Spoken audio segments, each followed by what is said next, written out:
Kwabena. Amen. Reshuffling the Aban no aso die se obetumi asesam nso nto. Nema esisi wo Ghana hanom na nso yiri fankrofo no maye yawe se na ya Aban na aya ma se bi eno ne ya adwene ho ne. Enemy sister te hanom ka kire yense. Sebi enema koyi ba me ka kire se no so sebi anya kura no Dr. Lajma Mahmood ba me address no ya receptionist ntino sebi na wo ya adwuma. And then konkonsa kakre ntine ne yese oye staff konkonsa so ka konkonsa we na nya personal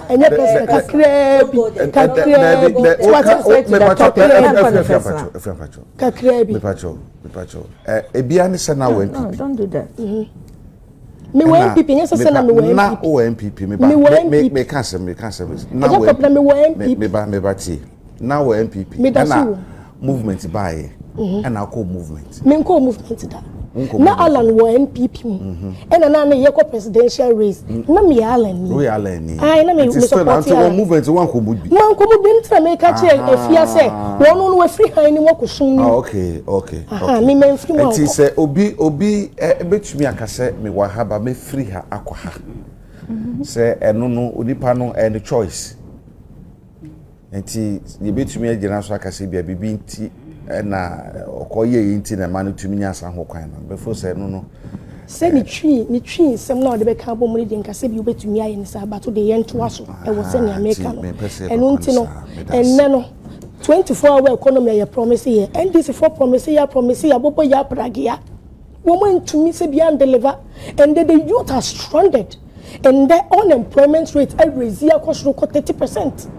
So you cannot even boast of a juma much to make us say ye din juma but within the 24-hour economy there more ya say baby market near see the baby 24-hour economy market into ya na say NDC for bet now most especially and penny for your mom post and positions na mo bet na because say a mine ko ye ma wo Rosemond asebi ya more presidential staff would pay but the mere citizen the mere Ghanaian no enko ye ma no because to even afford a 3 square meal is difficult. And until the president be reshuffling. Not a sebio and for today be free home. A being then a reshuffling or be an as soon as one it away. If you say that all the ministries and sectors need to be nada or what you now so sebi still and be more on my side of position I day. I'm one show most a reshuffle. And a woman so a reshuffle almost so no more. Aba ye adwuma no na me the only thing I'll tell them is me mom congratulations na mom me pesa me catch o mo say senior tie ne nyina ye wo heavy and ye tie say Ministry of Education yisu so ka so pay 50,000 clearance na so man 7,000 bi pe sika ne die ato force say what na so one sorry ma say bi ye nye sika ne bi en fa nye ne me wo say ye nto mo ba mo mesu esu ne die hu bibire wo ma memu onim that is not what they promised Ghanaians. And mom mesu edwuma na ye de ahye wo mo nsase wo mo ba no wo mo ba be ye no should be their main objective sika wo ho sika ni ho no wo nya because ne se wo public debt sika NDC for dia ka ye public debt ho $14 billion but they cannot boast of 24-hour economy youth ne nya mo edwuma ba ko ye and until the one who is in charge of job creation you know 24-hour economy market na mo ye na ye nyina ye hunu sese bi 24-hour economy no market na mo ye no obi eni ho no ba ko to mo ko 6 o'clock obi eni ho no be kwakoto eyi chako 6 o'clock and until nya de be ye job because already market no kra no e bo for ane yapon and until mo mpe kwan o me fa so promise o mo promise Ghana for e be ye adwuma Women's Development Bank o mo nye 24-hour economy no mo nye abobo ya pragia ni mpo na se bi nka mo de ma youth ni mpo e na mo due ndua hye ye volunteer boot mpo kra na nka ye be ye ni ye na so the winya presidential staff enti wo no nti the heat na ye komuni bi because light is free or water is free the light to your current mintia and the means so me fie kura 3 months ni of a coffee of a kwabena e maye enti me tie ma so ya shepa yie buso me ansa and buso me ansa ni e enso maye ye hu nso animu da enti so nso ba yi and they should tell us sebi o man Ghana na ye wo mun pempen so na ye duru no ye to abadi ma the NDC so mama Ghana ko nanim yan to abama NDC so mama Ghana ko nachi and looking at this state right now we are in and Ghana the NDC for the Ghana for Komachi and sebi almost set up if you say sebi o man Ghana na e wono obi ehwebi na obi ebedi ko dance so to say NDC ababo man nagu and we are all attesting to the fact say sebi Ghana see about 2028 elections now NDC for omelusu hands down Afia Eja. Reshuffle. 5 minutes. Eja ma minchia wetie for ne wahwefo nyina na minchia Mr. Sisters amofefo a mehye omo ene. Eja minchia wonso na minchia UP abusua nyina. Eja. Amen. Empanyimfo wo baby. A omubu omo se nsuo to etuwa mu a. Eyi nka. So chewo tuwa mu. Chewo tuwa mu a. Eyi nka. And even ye nipa for cry no sabi wote fa ko a na wonko ma enya ade a wobekọ wani enti o mampanyi reshafo a waye no megidi se ne kwan so a wontumi medi o man so na nka se wo de you are doing things to please o party for ye mu o man sa so wo de o man so a na che se wo de o man mu ni nyina so irrespective of political party a enipa no nti enye ne MPP fo beka ena omanpanyin betie ena enye ne NDC fo beka anasa UP ye beka na omanpanyin betie na emom ne ofi se ebeboa no na watumi ebu oman no na oman na kwa nanim no ene na obeye. And besides our advisors are aye ko betu no for say papa se nye oman yi koi fa we kwasha ha na yi we free ha na fa we sha ha na fa soso na mo mining ede enko nanim it is a reshuffle ba to me eja enya de nwanwa na enya de hu a eye say any irresponsible opposition party be make a case out of it in a negative way because eja you will kromo ha MPP abako NDC abako but the MPP under Nana Nkoaa Bawumia government eja reshuffle back going to take place. And every Ghanaian and not of follow a memo no will attest to the effect, the negative effect in your mind so, and even the negative effect in your one Kasankasa party so I do muko opposition. What are we experiencing now? Share corruption cases are achichiraman town. And it is all due to reshuffling taking place because somebody was so comfortable at one place. And all genoma, all your dream, all your corruption. Now, so what's one place yeah there? Now, I refuse me a cast sorry free wa. Eja, a dear be a warrior was here, a coty of mine. Ube jai want to mean to us. It's to me, no. This is the second reshuffle of the president. The first one was 7th August, yeah. And the second one, so in the month of August, 27th August, was a reshuffle bill. But me did say, a be saba because ye Papa Mahama has to lead a legacy, and there is no way I so fail Ghanaians. He can't fail Ghanaians. Ofeli yakwa yentiase. It is our man in na si form. Na sa wanya no me bi. No one found no me bi an to 2 years. Na so failure Ghanaians will never forgive him. It is na yakwada sorry ya na seja wa reshuffle a odi reshuffle. Iti anokra no ebema appointee biara why so comfortable in the zone obe wake up because reshuffle no it will due to performance ebia hanomu mihia wo mu abesen ko emwa na wo dia bo wo sector ha na eye why bi na emo me hwe wo talent na bebre no ye de wo hwe ha ebe hwe ma me specify and answer mean gina brigadier no so because brigadier no na people really want to make case out of it where there is no case. Somebody going to be presidential staffer. Kasa an advisor. Kasa president Beka ejina woso. How a president ebebu o mine ejina woso. How a president ebe carry no hu wo bedwam. Efutu a ye de be ma president obedi so no ejina woso.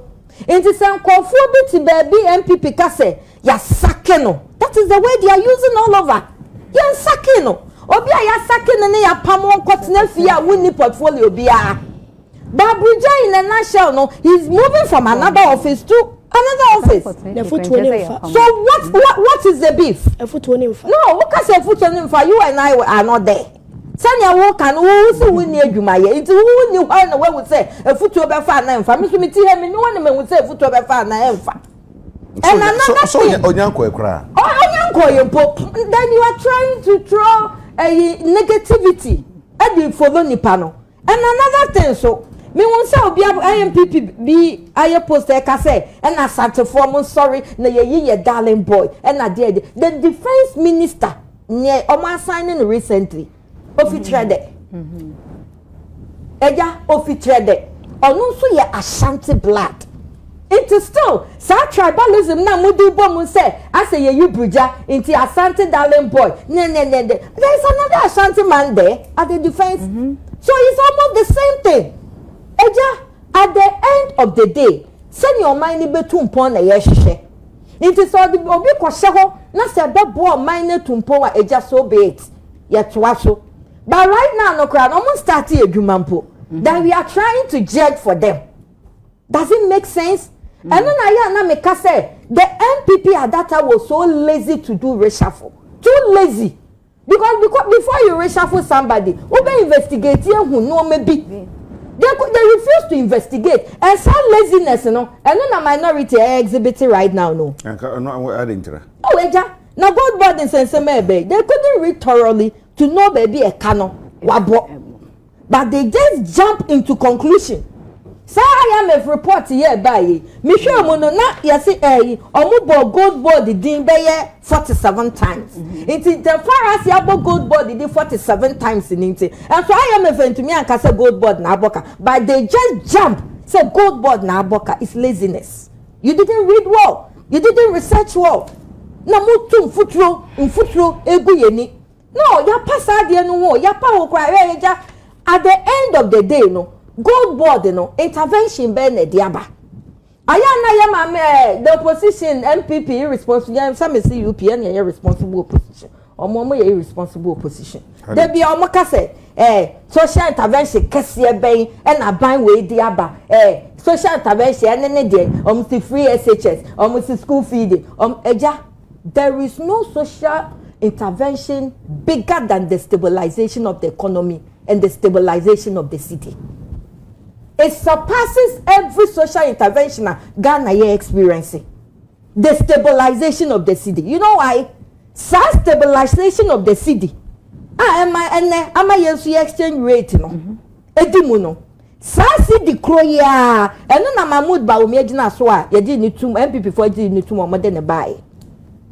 In 2012, time all beba no, MPP begina to eja oye 5 major lectures on the economy. Ningina na see the womb, foreign exchange womb. And no, and over say when the exchange rates, when the fundamentals are weak, the exchange rate will expose you. No, it's on my young who say our biggest social intervention on mine no, ye enjoy no, is the stabilization of the city.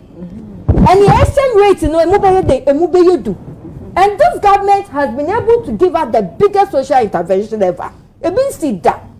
And can war akwa ekosi. First in Rebecca say, MPP for Rebecca say, Iran-Ukraine war, COVID war. But eja, Mecca say, war ene ekoso e dos seta MPP waso. Omo de besha COVID, eja COVID e da so ho. De bia yenye bi. De bia COVID and po de bia pandemic. Oh, eja pandemic no mo de be making money.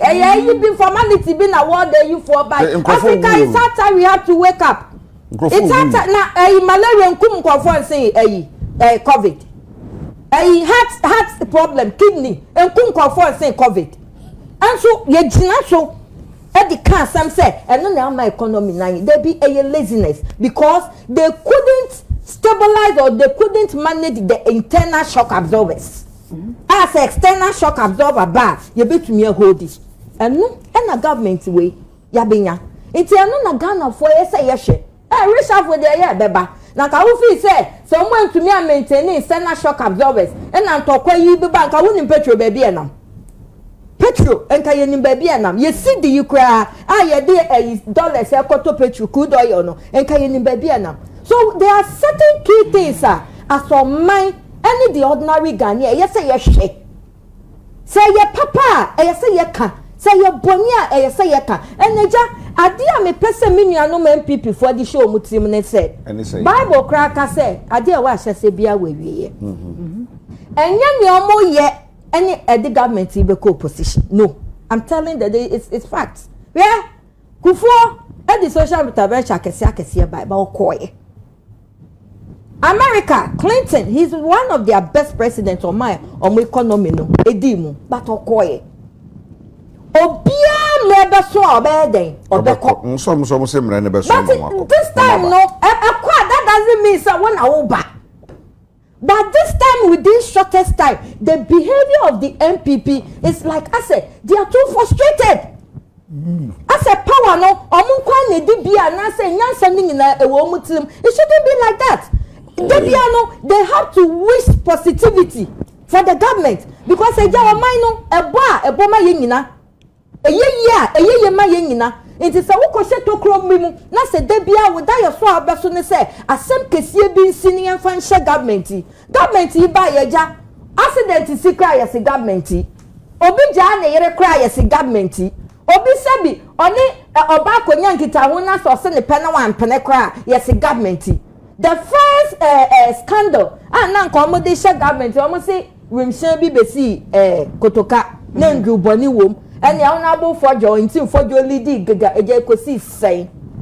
The second one, you have a part of your markets, Koja Parliament. Hey, you let be a sambo. And so at the end of the day, when they investigated, they realized, Mwanka Sama Breso, and I'm what they letter empty and they letter Koto Bank of Ghana. So if I say the minority are lazy, these are some of the things. Okay. The third one, some board loss, you see. And then I Papa Oponkuma. I say, I didn't say good board Aboka in his interview.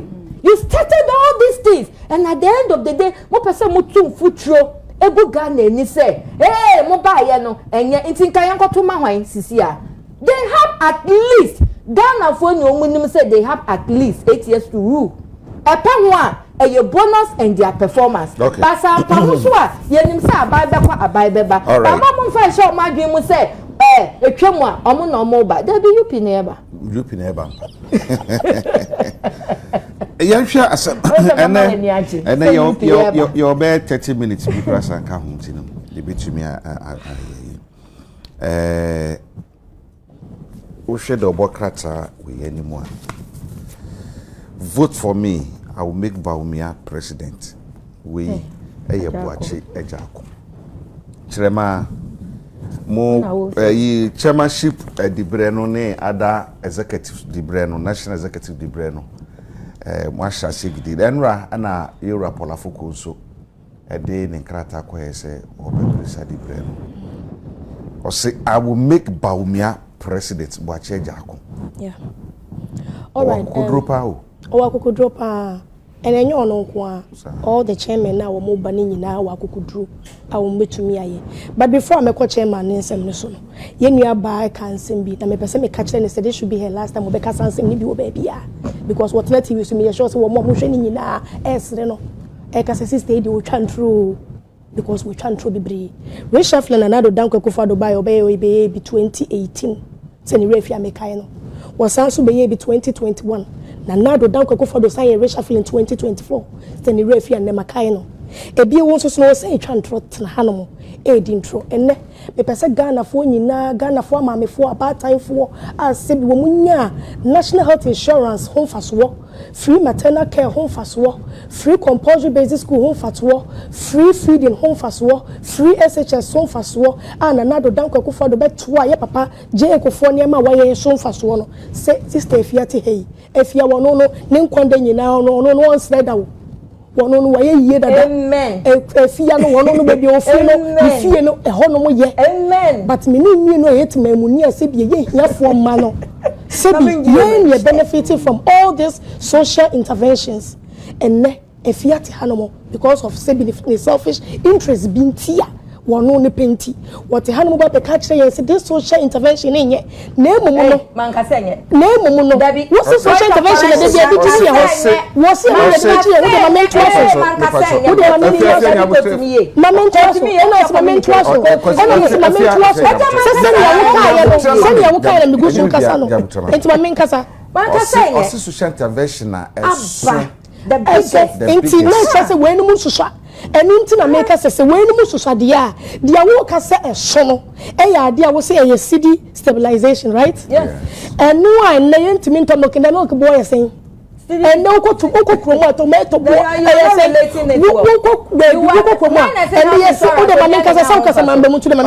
no problem. And I'm saying, Oko Kroma, never boy, they want to mean Toshi Wokrom. And the ginger crabbing one of the ginger. I can say, near tomorrow, dear. And a near crab was this city stabilization in Ghana. And so many me and no Kroma yentimi nija. And the dollar, I say, no, no, saying. And so to can some say inflation will from dollar from, but yesterday Ghana and year bread and more you're saying. And the water basmati rice I want to mean talk. And then more say more papa and wood powder I want to mean talk. And then milk I had to top milk saying 12 cities, 15 cities, oh baby, milk get to our first net on 8 cities. Kaseno kwampo de bobo first net on 18 cities and then yet on 27 cities. Obe catch me say economic stabilization ahead and you better than such social intervention ya jinko for free or how amanyeni konene mo MPP amanyuko ya debaye aya na mweni wumo ya na sometimes mo better na so mo kika some na ya na Ghana tima mu fo no o mo tena sia and they wonder say hey o my Ghana na ya na mu nimu bia na and now what ha no catch say gold board we were here ye wa hanomo and a gold bani enim se je ma me no mo ntia se enti me the explanation bet my example mo matia se ye se be obi abie na dwumo se ato no gold board ne de nyankopon se o mo te o mo yi PPMC every honomo no mo to no gold board and ne kidney na ba koso na na do dan kokofo do ne Dr. Laj Mahmoud Bamia eso Dr. Laj Mahmoud Bamia as a vice president e de se bi nhihye baaye so from the time we gold board Ghana ya free Ghana gold coast sa and so you about to gold coast your tons of gold where reserve was 8 tons of gold. It took Dr. Laj Mahmoud Bamia a vice president they are dreaming answer every domestic gold purchasing e baaye and my year for Bengo no gold reserve was 31.62 tons. And then this is for not to start go tons so I'm like 18 tons because of a car or motete. Nini no Sebi abaye juma no Bank of Ghana won going to mean when it comes to gold and no obefa a gold board no no wa ye juma na de tie nie sika go Bank of Ghana this share gold board no yen for say 100 cedis wo ma gold board 400 cedis mo fa koto gold na mo beto na mo fa so na mre because obi e wo di twepie ni mo say e dem fa so e na ye de ya de no nti ye di dwa say be the 100 cedis ama gold board say gold board for money na mo fa nkoto gold na mo nkoto na mo fa so ne sika ni na fa mre me gold board for koya ya koto gold no 80 cedis na 20 cedis no so kwampa ya tin ntobo ya mfa ma wana mfa ma oh na sasa meja mfi wa mfa nko e kai kenya on the CEO of gold board it because meja mfi I'm talking about gold board because when you see what say I for at the Abon Institute of Economic Affairs for Krabeka say sa e kan ese gold board for Abon or any no correct I for say we are dealing with IMF assembly just like IMF will come as a major during the 2024 election time no buka enti enye first time almost say I for say sa e kana ye dey to good board force good board for emboka biasa omomoka good board for emboka entina ye obi esase bi sa maybe sa nipa bebere but me she dey nyam we bia na IMF fu aka say aboka senior samija mfumu koye demonstration standing on IMF and some of the buy during 2024 no sa so na IMF fu a omunim accounting any mathematics sin obi biara e wo man Ghana mo na say even the whole world no wo mo dia basama boka entia Canada gold board for the Bank of Ghana for Canada tie ni se na me kire wase no so makoto gold na ton 8 cedis 20 cedis na ya mfa mbre Bank of Ghana 8 ni so kwampa ya ton so mpono ye kwakoton no ye kwaton 70 cedis ama make say gold board ni omo ye adwuma nti gold board net on say medium she na gold board net on to the meba ye kwaton me ma example nti ye kwaton 70 cedis ni aba hoka nti 100 cedis ni ya ye nya sika back ye so ye nya so mfaso ma me nche wade gold board for meba 6 months ago gold board for is omo de eye document bi beto when ye bia kan sa document no that time no omo make sure say inflow as kai ba ye 133 billion nanso so e ho faso a yenya ya na say wo mo ba be chire the value of that money no omo the 128 billion and buy 5 billion na wo hono no e we fa enne ukosa gold board platform so you will not see that document there, which means they have deleted that document because when we said the problem and I said Kano is from gold board. Now when I am a minority leader was one tear say say Jumedi we na say be ma bone e kana mo so e Bank of Ghana Nkoaa so eno ne yenti ase no eno ntira ebra mo wa ba mu so 2024 I can be buy $400 million. I was a domestic gold purchasing program here. If for the boss I can. Wakabne. NPP for better now so. 2022 ya moka. 2023 ya moka. 2024 400 million. With the 2024 4 million 400 million. Na abayin papa si wa ba beji oba be ye ni here. Abayin papa was oboka 1.7 million. Who say why boss aka no. Wafa PMMC. Enti wafa yi. PMMC for na boss aka. Enti house gold position na boss aka. Enti house gold board na boss aka. Enti wafa kwabene. Senya make na me say abayin a oteso a wonye no. A oye wicked abayin. Oni ma abayin bu, oni ma memu bu no. So oboka $400 million. Na abayin no ye abayin papa no oni ma memu bu nim abayin so no. Waboka 1.7 billion. This should tell you the people who are incompetent and in ruling right now. Say, and this is for that we want to mean your Juman. Now, you buy a papa age. 1 minute. I made 1 minute to wrap up. Your page. He is fit for the chairmanship. I said, will be any more say. Penswa in this city, oh my God, na ko how near Manani Konene Media. Yenaya coming into a realization, say the only party that will help Ghana in NPP. Now, Chairman Biara are all contested in this national chairmanship race, which is a papa Jako, your papa John Bwedu, anyone of Makinano, one contesting Yinano, one me papa Polafoko, to woman in any say. Kwaya ye first so party be bro my Ghana ama Ghana tumpono and no omunyi na babaye and until if your papa Boache Jako promise so baba your my Ghana year and he promised to bring Dr. Alhaji Mahmoud Baomiadia, then that is a good choice because the who my Ghana send your buyer say oh my Ghana idiot they are going to work tirelessly na effortlessly no mo de sabi abanye betu mo my Ghana etumpo no aba pa wanti ya papa Boache Jako de waka no eno ano me dasi maybe mana mama ko sister we say me kasa listen eja mami educated public in Nakata na me educated vote for me I'll make Baumia president me kasa social intervention the biggest one na the destabilization of the city and a foreign exchange. The stabilization of the city making our foreign exchange stronger. Eja, akola share yam kwenya ho mfaso. Because at the end of the day, you na your foka your to petrol. It ya fair. Senka ye city, senka those days no na ye mistake na my MPP ta senka baby a city ni bedun because a kroma ha pounds they do 22 da. CD 17 edu da ye wa ha ba now CD e ya he initiative me ka say nye bad e bad o I've never stated that but me say the biggest social hada Jennifer wa ka wa hada ayi mark ye o de yan fa to ho ni ade yi and say it's it's all over come on I started selling gold for oil no I say anya profitable because a Bank of America before 2012 no yeah nanado campaign jamin kase obewi no me bisa tie for because aban me nkotu bi Rosemary nkotu bi menim say Mrs. Kate or your principal man or your obi or your no nonsense because on the choice of the candidates on the choice of who some will be a weak leader obi a otubitina say ama ne nkofo di atem ama Jennifer Konya say yari sorry and no there ebia ukra supporters who are willingly to join Ajako and supporters who are willingly to join John Chairman and so he concluded and he established the fact that indeed there is a list or more choice but at the end of the day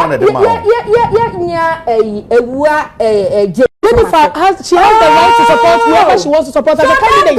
Whether to be supporting the person who supporting me, and then it's about me. Talk na wa abonten no say wait to me nge we adwuma no enye na start you and you every year started it. He said all the caliber of people enra me hwe ya o mu di ejako echi akọ filing nomination.